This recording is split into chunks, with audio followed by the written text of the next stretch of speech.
자, 한 주일 동안 잘 지냈어요?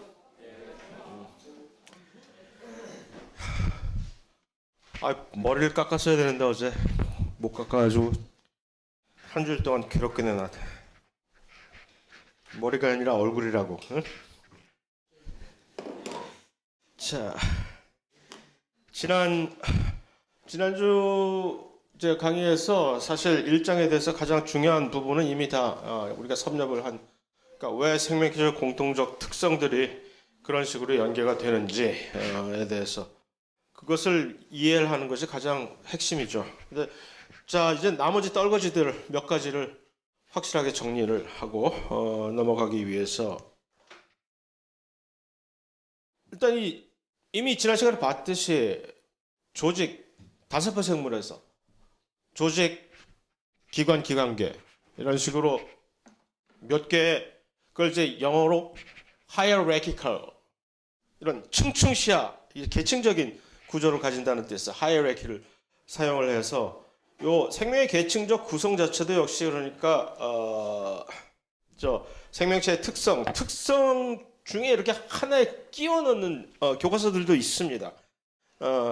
그 중요한 게 아니고 어쨌든 그런 전체적인 큰 맥락으로 봤을 때 하이어라키컬 구성을 보면은 가장 작은 뭐 원자, 분자 이런 것들부터 점점 더 커져가는 그 트렌드 그대로 지금 유지하고 있다는 얘기죠. 원자들이 모여서 분자를 형성하고 결국 원자가 분자를 형성할 때 무엇을 사용해서 이런 분자를 만드느냐가 바로 이 장의 내용에 처음에 나오는 것이죠. 어떠한 결합들을 사용을 해서 원자야 우리가 어쩔 수 없잖아요. 그래 생긴 대로 노는 거지. 원소들이. 그 다음에 그 분자들이 모여서 고분자, 이미 지난 시간에 봤듯이. 이 고분자들이 바로 생명체를 이루는 것이니까.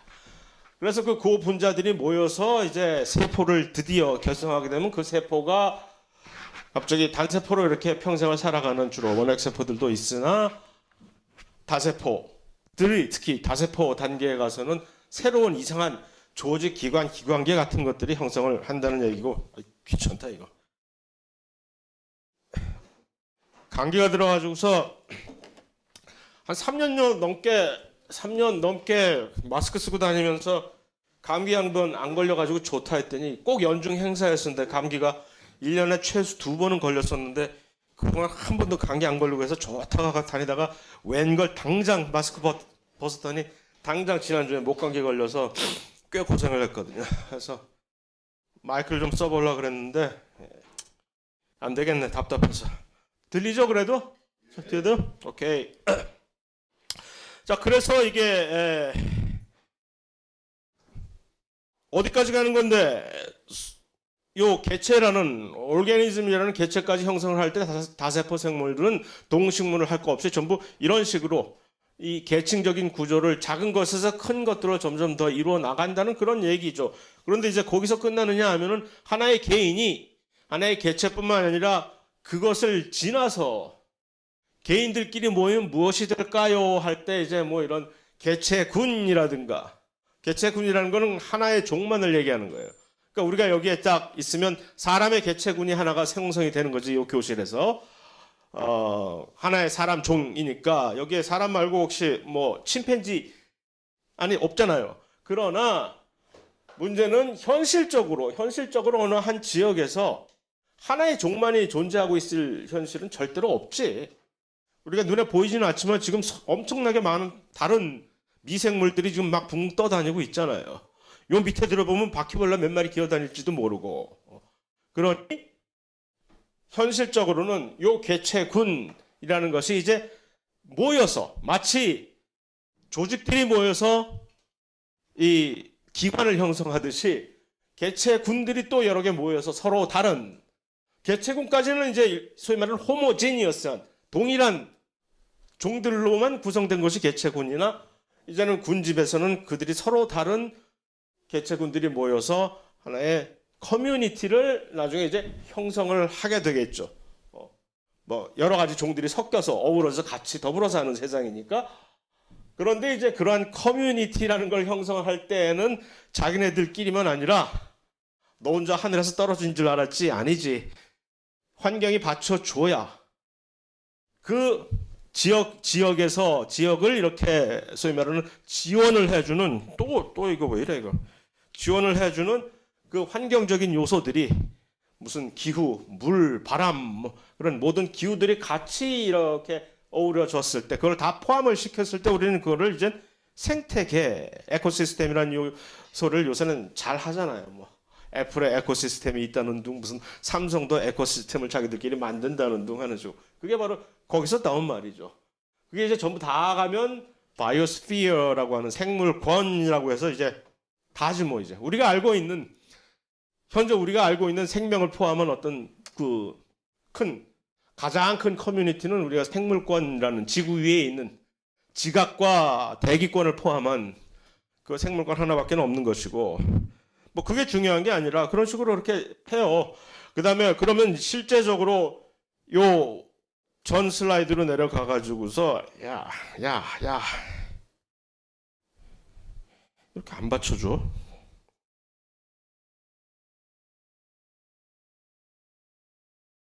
무슨 조직 기관계의 각각의 정의가 무엇이냐를 뭐 괜히 골치 아프게 이렇게 하는 경우도 많고 하지만 그건 뭐 그렇게 중요한 거 아니고 대충 살다 보면 대충 습득하게 되는 것이고 그게 중요한 것이 아니라 그런 식으로 해서 서로 다른 계층적인 구성을 이루었을 때 무엇이 새롭게 나타나느냐 그것이 이제 갑자기 뭐 이상한 창발성이라는 것이 이제 표출이 된다라고 이제 그것을 또 생명체 하나의 특성이라고 또 표현하는 교과서도 있습니다. 창발성이라니.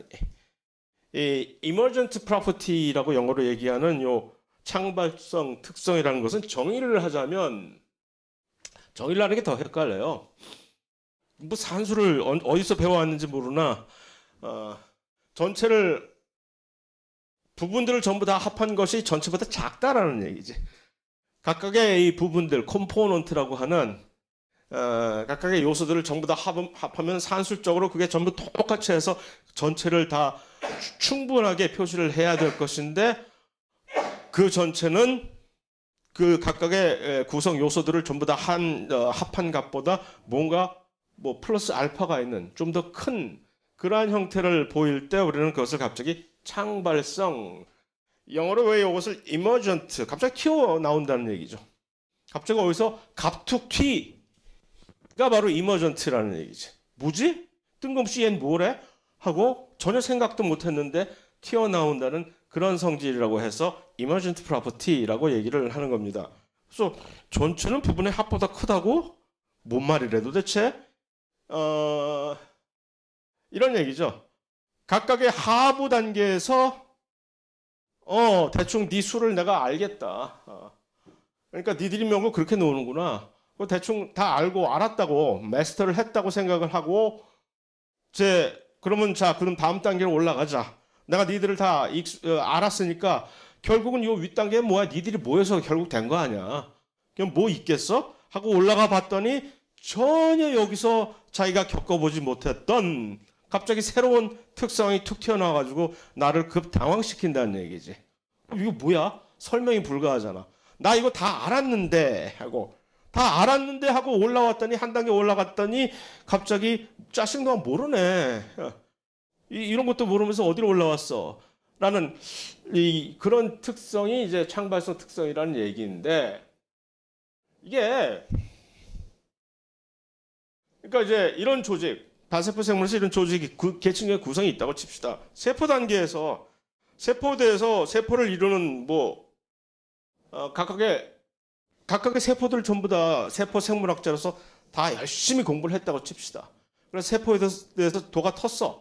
각각의 세포 하나를 열심히 공부하니까 이게 보통 과학이 어떤 무엇을 탐구하는 기존 방식이거든요. 그러니까 일종의 표면적인 교과서적인 방식이었단 말이에요. 이게 뭐를 알고 싶으면은 그 부분을 집중적으로 전부 다 팔아. 세포에 대해서 알고 싶어? 그럼 세포가 무엇으로 이루어졌는지를 전부 다 하나하나를 파악을 해 열심히 공부해.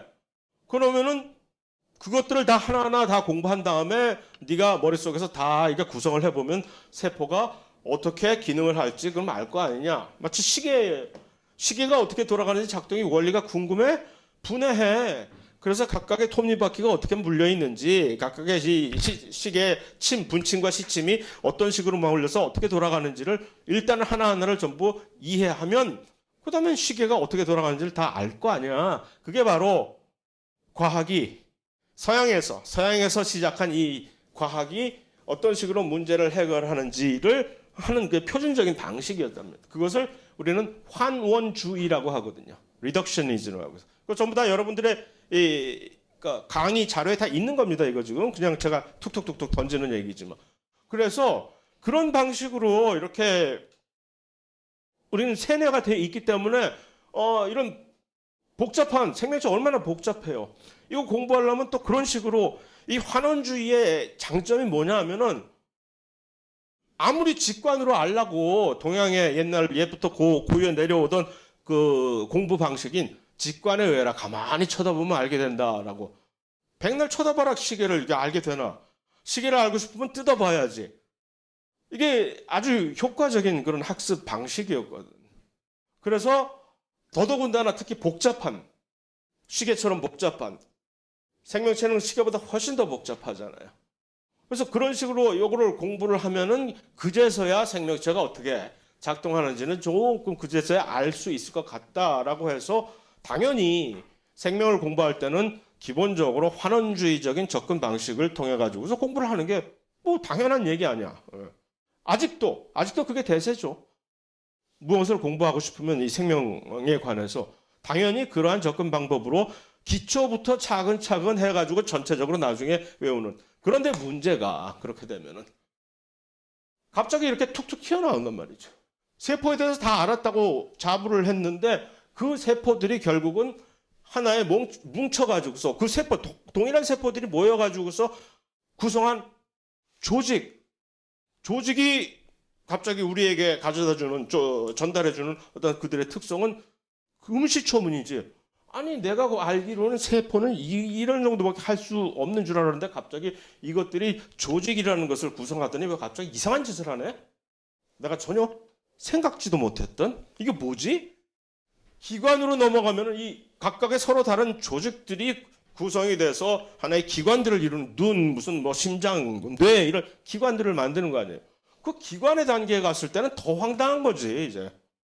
이건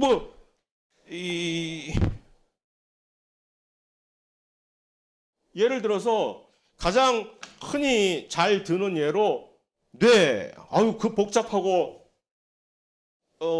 정말 신비하게 작용하는 뇌지만 결국 뇌는 무엇으로 구성이 되어 있다는 얘기예요. 신경세포들의 집합이잖아.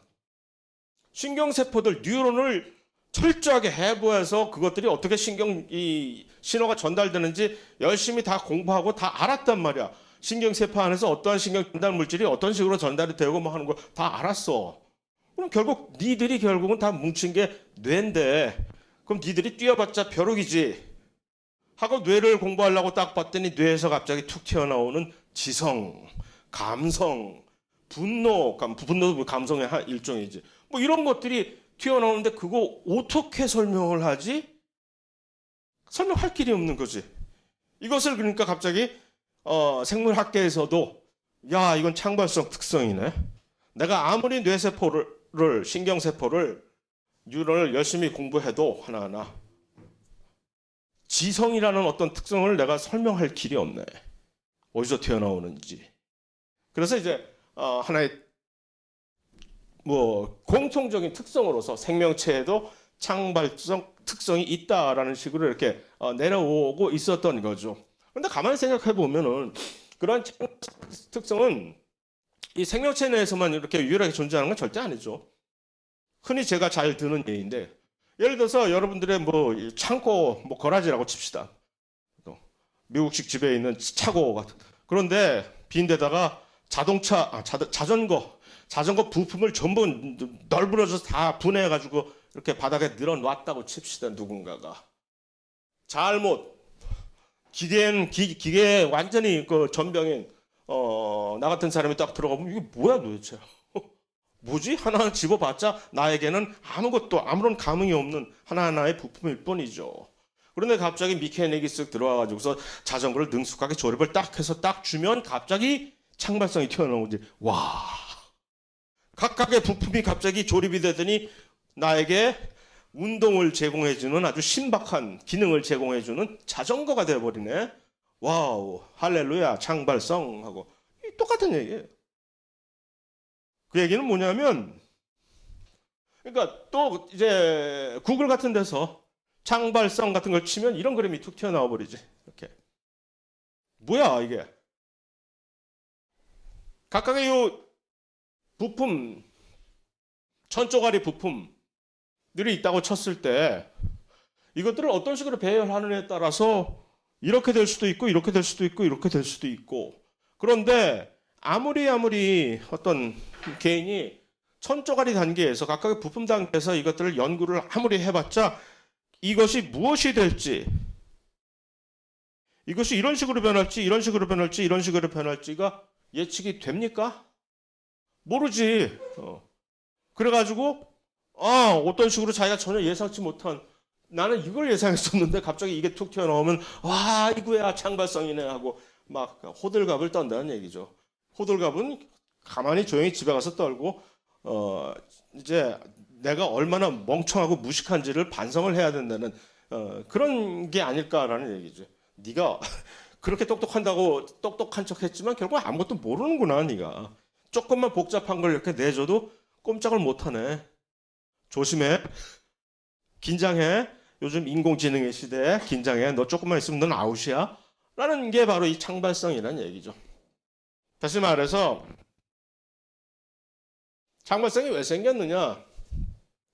일단은 우리가 보고 배운 건 환원주의적인 접근 방식밖에 없으니까 일단 무조건 부품만 전부 다 공부하면 돼. 아직도 그래. 아직도 많은 이 관습에서 벗어나질 못해가지고서 라테이스 홀스는 대학원 때 각각의 대학원생들이 전부 뭐 유전자 하나씩만 딱딱 골라가지고서 그거 연구하는 거야. 그걸로 박사 주제해서 유전자 하나가 인간의 유전자만 해도 25,000개나 되는데 많지도 않은 25,000개지만 어쨌든 25,000개의 유전자 중에서 딱 하나를 딱 지정을 지가 막 마음대로 지가 지정을 할 때도 있고 자기의 지도 교수가 지정을 해주고 무조건 시키는 경우도 많겠죠.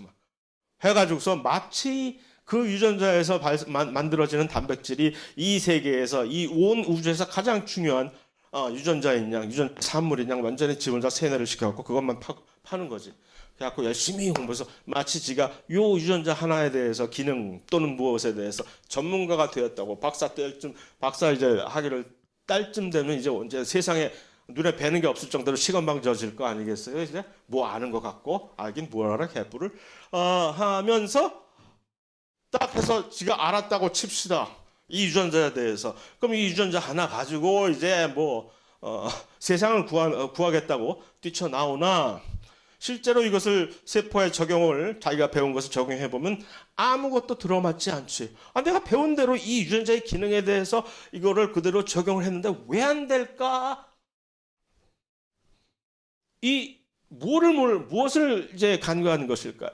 이것이 실제 상황에서 작동을 할 때는 엄청나게 복잡한 또 다른 네가 이 세상의 유일한 유전자가 아니잖아. 나머지 2만 몇천 개의 다른 유전자들의 산물과 상호작용을 해서 그 결과가 복잡하게 막 될 거 아니야? 연결됐다, 떨어졌다 하는 식으로 그거를 전혀 생각을 못한 거지. 생각할 수가 없지. 능력이 안 되니까. 그런 복잡한 걸 어떻게 우리가 인간의 불쌍한 머리로 다 생각을 합니까? 그냥 단순하게 하나만 딱 그렇게 찝어서 열심히 공부하면 나중에 그 각자의 하나하나를 우리가 전문가들이 모여가지고서 전부 자기들의 전문성을 이렇게 발췌하면 이게 전부 집단지성이 이것을 하나의 완성된 지식으로 만들어 승화시킬 수 있을 것이다 믿었지. 환상이죠. 안 되더란 얘기죠.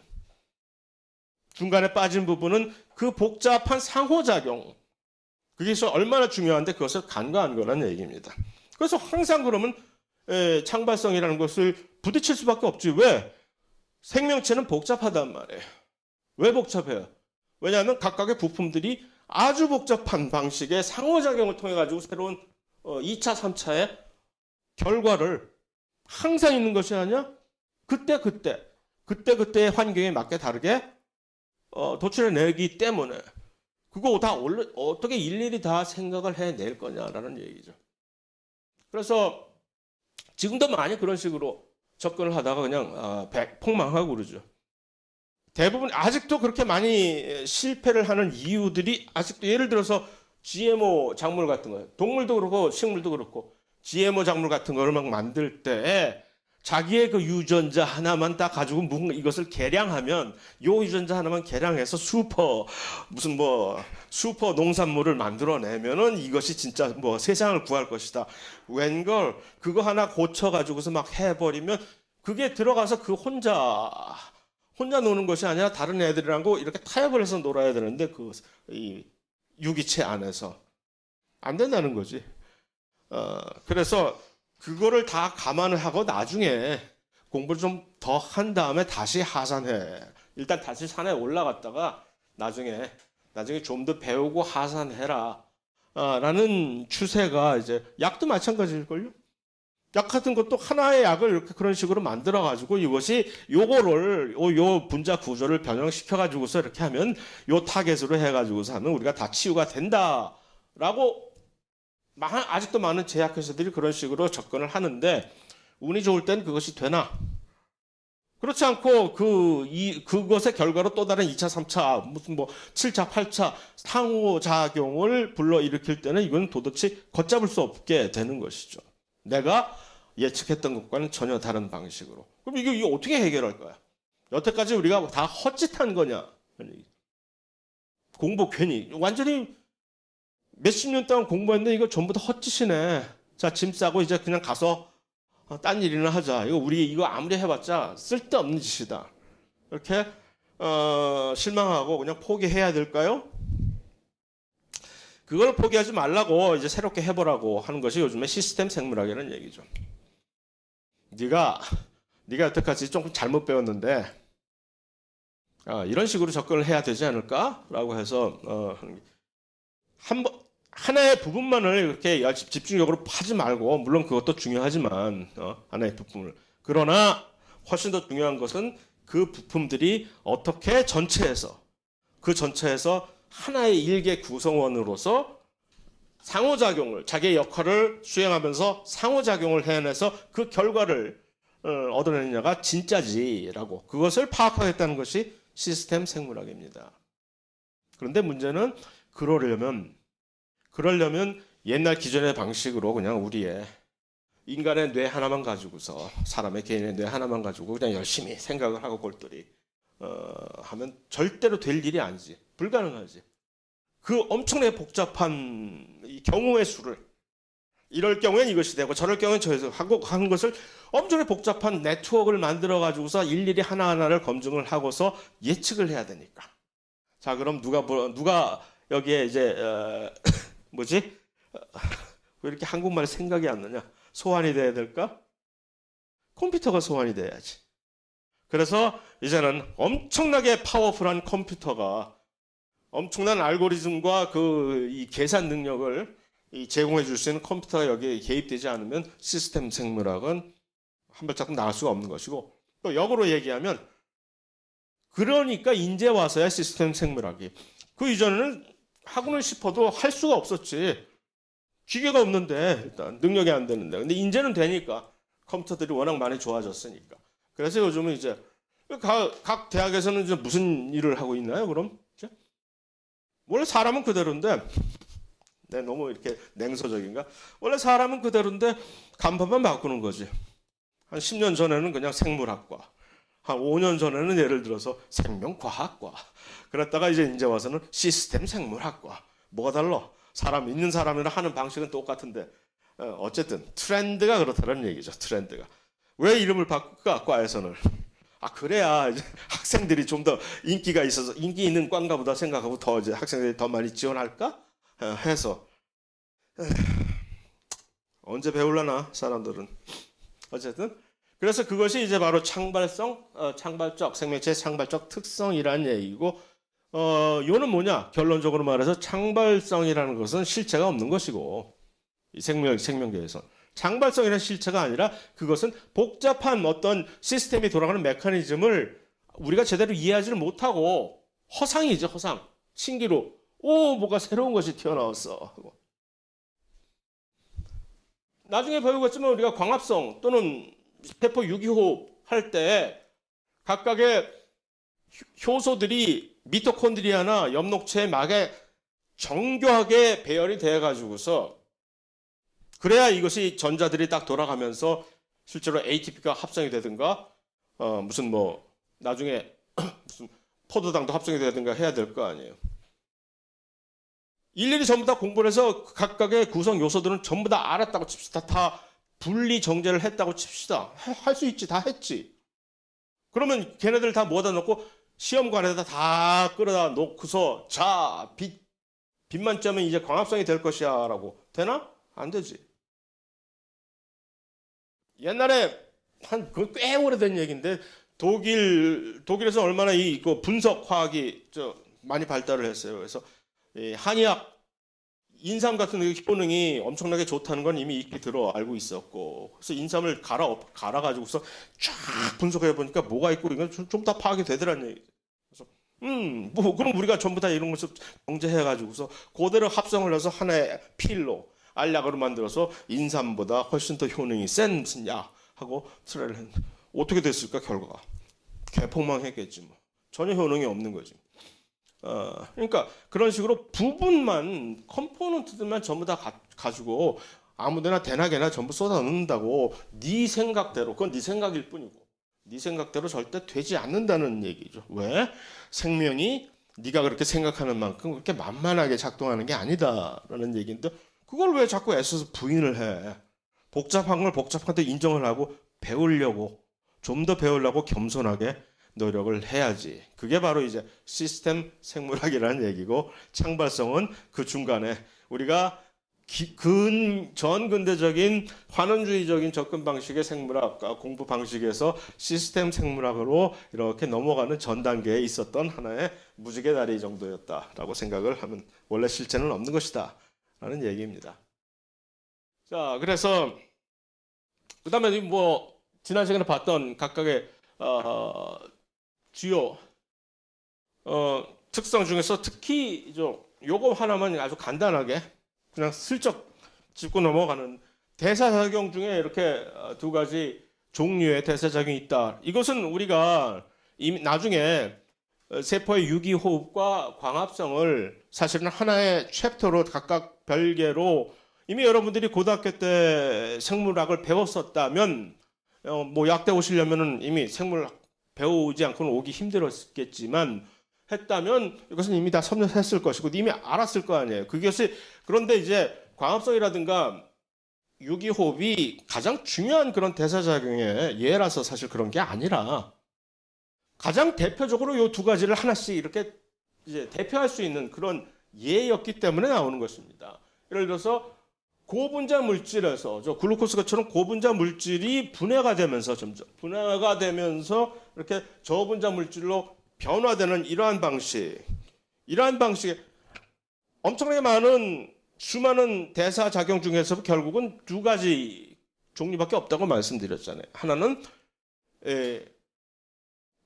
화학 반응의 결과로 에너지가 방출이 되는 그런 화학 반응. 이것을 우리는 이름을 이화작용, 캐타볼리즘이라고 얘기하고 그것의 역할은 장점 뭐냐면 그럼으로써 에너지가 방출이 된다는 얘기고 그 방출된 에너지를 우리가 사용할 수가 있는 것이고 반대로 이렇게 단순한 이산화탄소나 물 같은 신선으로 하는 것 같아요. 맞죠? 이산화탄소와 물만 가지고 갑자기 빵 하고 이런 밥을 만들어내니까 포도당처럼 이것은 이제 저분자 물질들을 고분자 물질로 이렇게 변환을 시키는 이것은 특히 요거 누구만이 할 수 있어요? 그러니까 이 자가 영양 생물들만이 이런 것을 할 수가 있지. 그렇죠? 그런데 이것을 이런 방식의 화학 반응을 우리는 동화작용이라고 하는 것이고 그럴 때 이 광합성이 바로 이러한 동화작용의 가장 대표적인 예이고 좋은 그다음에 우리의 세포 유기호흡이 이런 이화작용의 가장 좋은 예이기 때문에 이거 두 개를 따로따로 한 챕터에서 공부를 한다는 그런 얘기죠. 다만 여기서 가장 중요한 것은 절대로 이 세상에 절대로 공짜 점심은 없다라는 말처럼 이거 예를 들어서 이렇게 뿅 하고 돌아갈 때 이게 마음대로 될 수 있는 것 같지만 이거 하려면 다 돈 내야 된다는 얘기지, 돈.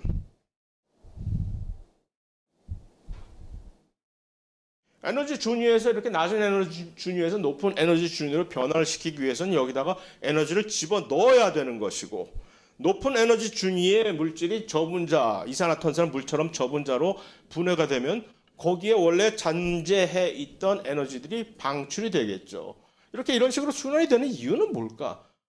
그게 이제 여러분들의 그 강의 자료에는 좀 더 자세하게 이렇게 풀어 놓았는데, 이게 이런 식으로 순환이 되고 에너지가 항상 뭐 물이 순환되는 것처럼 에너지가 방출이 됐다가 다시 주입이 되고 하는 이 방식은 원래 세상에 그렇게 생겨 먹었다는 얘기죠.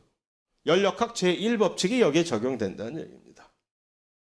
그러니까 절대로 네가 신이 아닌 이상 절대로 네가 에너지를 창출해낼 수는 없는 것이고, 또 걱정하지 마라. 죄책감 가질 필요 없다. 에너지를 너무 낭비했다 내가. 에너지를 너무 다 써버렸네. 쓰기는 어딨어.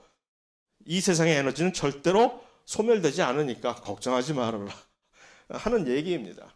그러니까 네가 썼다고 소비해버렸다고 생각하는 에너지는 잠시 다른 형태의 옷으로 바꿔 입고 저 멀리 날아가 버린 것이고, 그 다음에 네가 어쩌다 갑자기 에너지를 만들었다고 뿌듯해하는 발전소를 이용해가지고 내가 에너지를 막 많이 만들어냈어 하고 뿌듯해할 필요 없이, 그래봤자 그게 그렇게 한 것이 아니라 네가 억지로 딴 데서 어디서 자금을 끌어다가 여기서 뭔가 새로운 형태의 에너지로 변화를 시켰을 뿐이다라는 얘기입니다. 그것이 이제 연력학 제1법칙의 주요 골자인데, 그것에 항상 적용을 받는 것이죠. 생명체는 결국.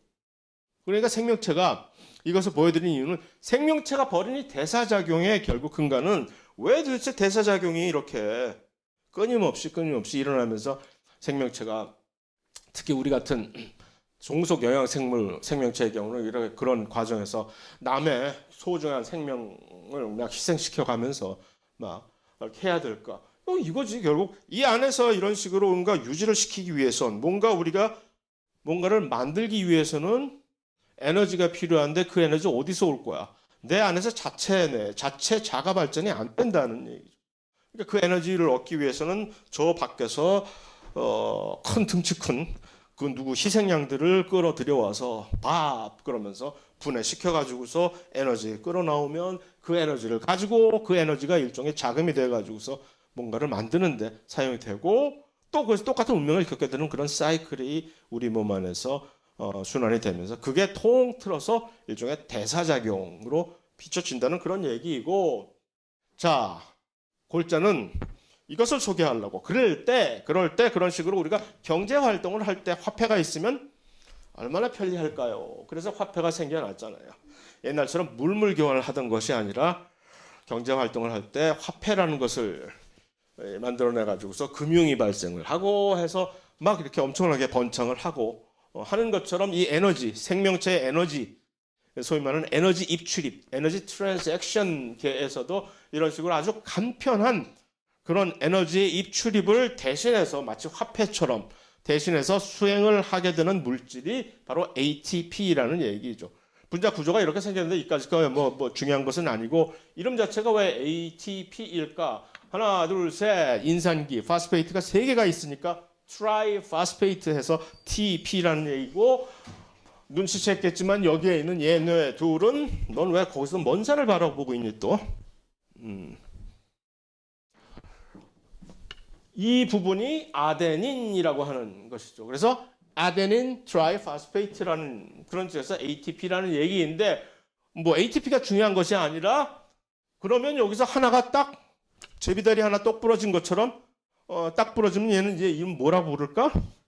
ADP라고 2개니까 이제 3개가 아니라 아데닌 다이파스페이트라고 부르겠죠. 이 얘기를 왜 하느냐? ATP는 마치 충전 가능한 리차저블 배터리처럼, 배터리 발음 참 오지다. 배터리. 리차저블 배터리처럼 이렇게 왔다 갔다 할 수가 있는, 방전이 되면 재충전을 시키고, 그래서 그 차지가 충분히 된 그 배터리를 쓰면 방전이 된 배터리로 변하고 하는 식으로 이 ATP와 ADP가 서로 순환을 하는 아주 편리한 물질이 되는 것이죠. 그래서 ATP를 사용하면 정말 간편한 거지.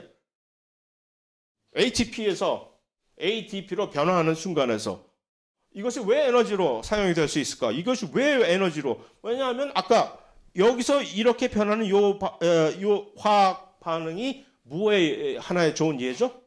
아까 봤던 그 그림에 동화 이화작용 두 가지 종류의 화학 반응이 있었잖아요. 이것이 무슨 반응이에요? 이거 이화 반응인 거죠. 이화 반응은 무엇이 된다고? 에너지가 방출이 된다고 했잖아. 모든 이화 반응은 에너지가 방출이 되거든. 그 에너지 어디 갔어? 여기 있는 거지. 그러니까 어디든지 예를 들어서 자금이 필요한 어떤 일을 해야 돼.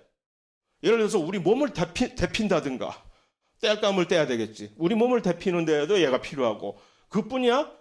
우리의 근육을 이렇게 움직여서 내가 이렇게 이동을 할 수 있게 동물로서 그거 다 에너지가 필요한 거 아니에요. 그럴 때마다 ATP를 전부 불러 모아가지고서 이거를 하나씩 똑똑똑똑 부러뜨리는 거지.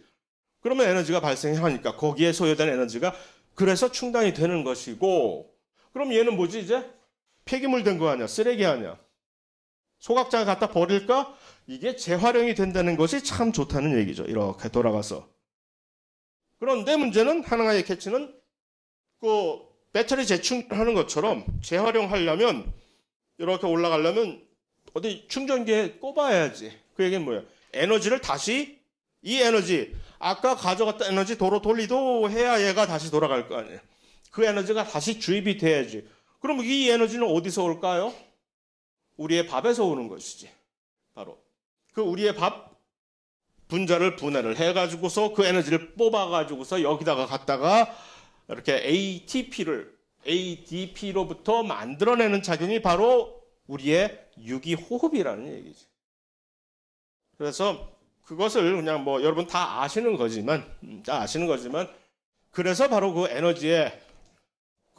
에너지의 입출입을 수반하는 그 대사작용의 근간에는 그 센터 스테이지라고 하는 그 근간에는 하나의 대표 주자로서 얼굴 마담으로 ATP가 뜩 나와 있는 것이죠. 그 ATP를 중심으로 모든 것이 이렇게 모든 생명체에서는 사람뿐만 아니라 식물도 마찬가지고 모든 생명체는 그것도 참 희한하죠.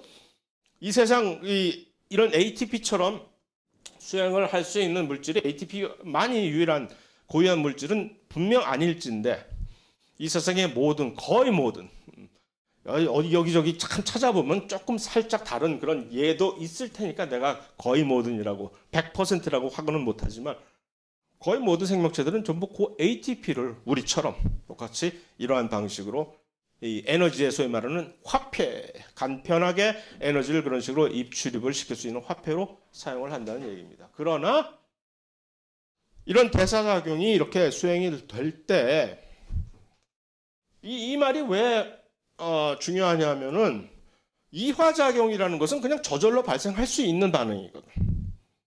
자연적으로 일어나기 때문에 무언가가 이렇게 불안정한 높은 고에너지를 가지고 있는 어떤 상태가 저에너지 상태로 이렇게 변환이 된다는 이 분해가 되는 과정은 자연적인 현상입니다. 그것이 이제 여러분들의 이 강의 자료에 설명하는 엔트로피에 관한 문제거든요. 연력학 제2법칙에 관련된 문제입니다. 어떤 고분자 물질이 저분자 물질로 분해가 돼서 와그르르 분해가 되면서 에너지가 발생하는 그런 현상은 결론적으로 결과로 무엇을 도출하느냐 하면 엔트로피라고 하는 일종의 측정치, 개념적인 그 측정치가 증가를 하게 됩니다. 그럼 그 엔트로피가 증가를 하게 되면 우주의 만물은 현재로서는 엔트로피가 증가하는 쪽으로 전부 다 같이 손붙잡고 가는 그러한 트렌드이기 때문에 트렌드에 이렇게 합류하는 것은 아주 편하지. 그래서 이제 그것은 자연적으로 공짜로 저절로 발생할 수 있다. 좀 더 공식적인 얘기로 자발적 반응이라고 얘기를 하는데, 자발적 반응이라는 얘기는 그냥 저절로 가만히 내버려도 그냥 발생을 한다는 얘기지. 그러나 이제 그 대신에 이 저분자 물질에서 고분자 물질을 합성하는 쪽은 원래는 안 되게 돼 있는 그런 반응이라는 얘기지.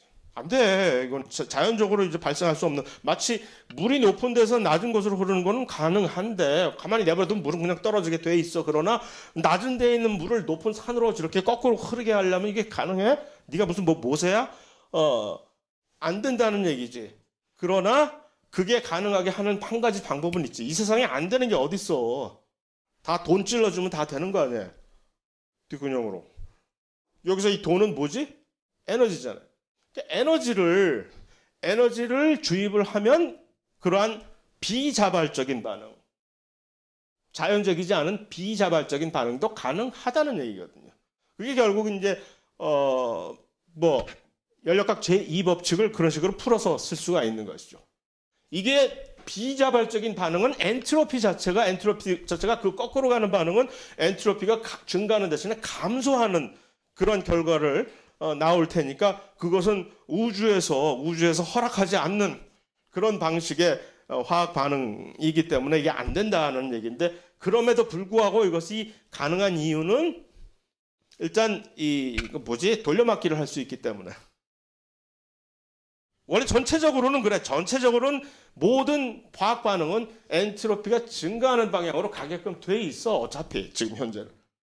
근데 이제 부분적으로 전체는 다 흐름이 이렇게 가는데, 야 나만 조금만 여기서 잠깐만 이렇게 하고 갈게, 또 쫓아갈게 하게 하는 게 바로 이러한 비자발적 반응을 수행하는 거죠. 그러려면 여기다가 집중적으로 에너지를 확 놓고 주입시키면 여기서는 이게 가능해서 되는 거지. 짠하고 가능해지는데, 그런데 이제 문제는 전체적인 대차 대조표를 보면은 얘 때문에 네가 그런 뻘짓하는 바람에 나는 에너지를 더 썼잖아. 에너지를 더 쓰면서 전체적인 우주의 모든 엔트로피 총합은 너 때문에 더 늘어났어, 이 녀석아. 그게 사실 결론적으로 나오는 것이거든요. 그러니까 그게 부분적으로 이런 식으로 비자발적인 엔트로피가 감소되는 반응도 가능하다는 얘기죠. 이게 생물학자들한테는 매우 중요한 얘기예요.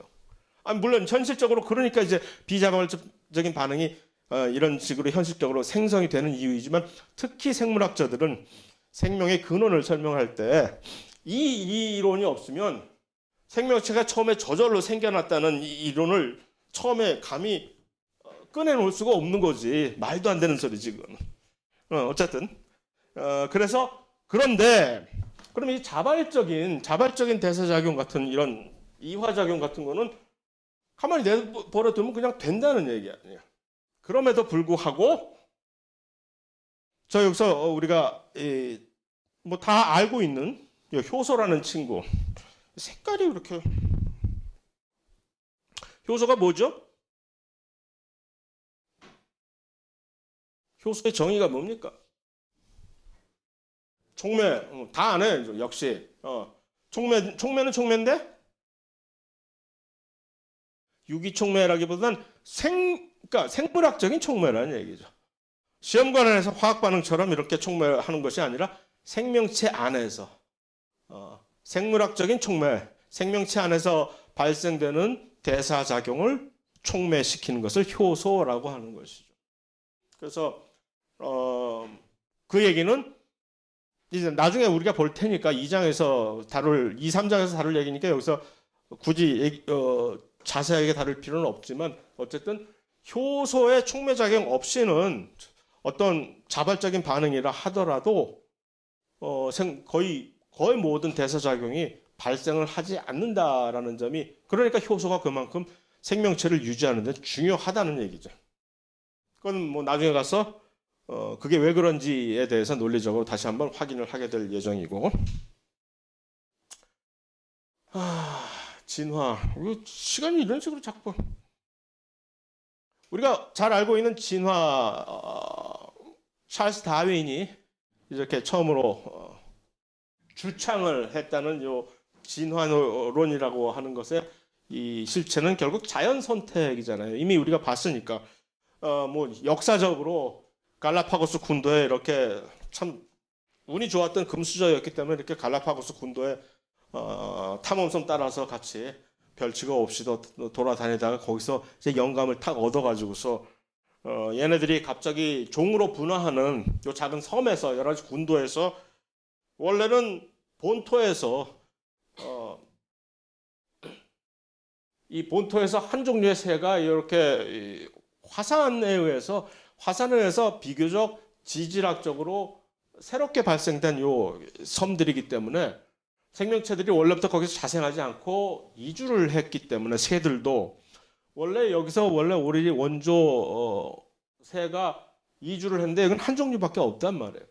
근데 이 군도에서 새들의 종류를 찾아보니까 14개의 서로 다른 종이 발견되더란 그것에 대해서 설명을 하려고 이것이 어떻게 이렇게 됐을까 설명을 하려고 하다 보니 결국 자연 선택에 의한 진화라는 것이 이제 가장 합리적인 설명이다라고 해서 진화를 주창하게 됐다는 얘기인데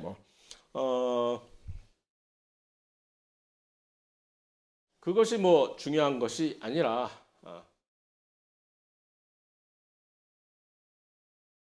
그래서 그 자연 선택이라는 것은 우리가 실제적으로 인위적으로도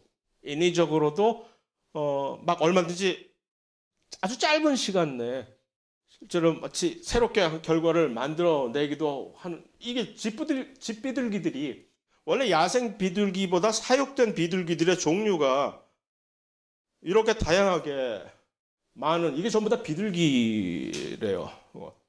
이거 각각이 전부 다 같은 종이라고 보기 거의 힘들 정도로 거의 새로운 종의 비둘기로 분화하기 직전에 이런 식으로 이게 이미 다윈의 그 당대 유럽에서 이것이 매우 인기가 있어가지고서 다윈 자체가 이것에 대해서 미리 해박하게 알고 있었다는 거지. 비둘기 사육하면 이렇게 다양하게 돼. 그러니까 갈라파고스 군도에 가서 그 핀치 새들의 여러 종을 봤을 때도 별로 놀랍지 않은 거지. 이거 가능하겠구나. 자연이 우리의 인위적인 선택 대신에 자연이 이것을 수행해도 당연히 가능하겠지라는 어떤 논리적으로 그것을 수행하기에 무리가 없었던 거겠죠.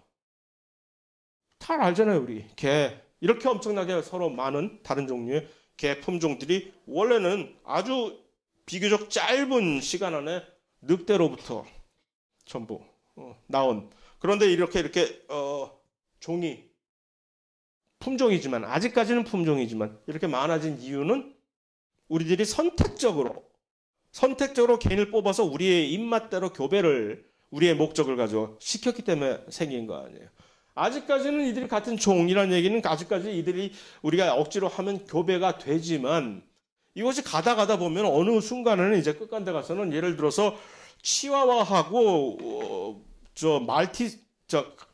그레이트 데인하고 두 개 등치가 얼마나 서로 차이가 납니까? 그런데 둘이 자연적으로 상태에서 교배가 어느 순간에 가면 결국은 그런 식으로 멀어지다 보면은 도저히 물리적으로 이 둘이 교배가 불가능한 순간이 오지 않을까? 당연히 올 수가 있어요. 변화하다 보면은. 그럼 이제 이 둘은 드디어 새로운 진짜 확실한 종으로 분화를 하게 되는 거지.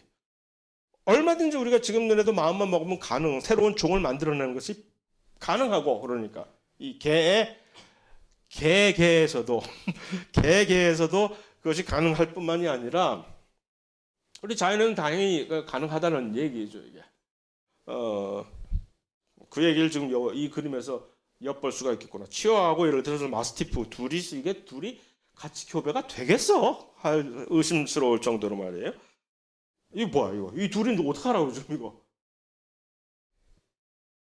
식물에서는 이미 예전부터 훨씬 더 그런 식으로 일을 저질러 놨어요. 원래 이 애기장대라고 하는 요 식물이 사실은 식물 연구를 한 식물의 분자생물 생리학 같은 걸 연구하는 표본으로 모델 생물인데 이거 그냥 들에 그냥 피어있는 아주 작은 잡초에 불과한 건데 요걸 가지고 농부들이 집중적으로 어느 걸 강조를 해서 교배를 하면 배추도 됐다가 브로콜리도 됐다가 무슨 이런 여러 가지 채소들이 요즘 이 채소들이 전부 각각의 독립된 종이잖아. 그러나 처음엔 얘에서 그냥 파생이 된 애들이에요. 그러니까 이미 종 분화를 이런 식으로 선택적인 교배로 인위적으로 마친 그런 예도 있고 다시 말해서 자연 선택에 의한 종 분화가 절대로 불가능하지 않다라는 것을 입증을 해줄 수 있는 그런 얘기인데 옥수수의 경우도 마찬가지고 옥수수에 관해서까지 굳이 이 짧은 시간에 하기는 곤란하고 아니 세상에 첫 시간에 이것도 또 못 끝내야? 나 이거 어쩌라고 이거 벌써 50분이 다 돼버렸네. 원래는 이거 싹 끝내고 한 20분 남으면 그 남는 시간에 질문 또 이제 지난 시간에 여러분들이 했던 질문 보고 이렇게 넘어가려고 했는데 그 질문은 다음 시간에 요 다음 세션에서 봐야 되겠네. 일단은 10분 쉬는 건 해야 되겠네. 그죠? 10분 쉬고 계속해서 합시다.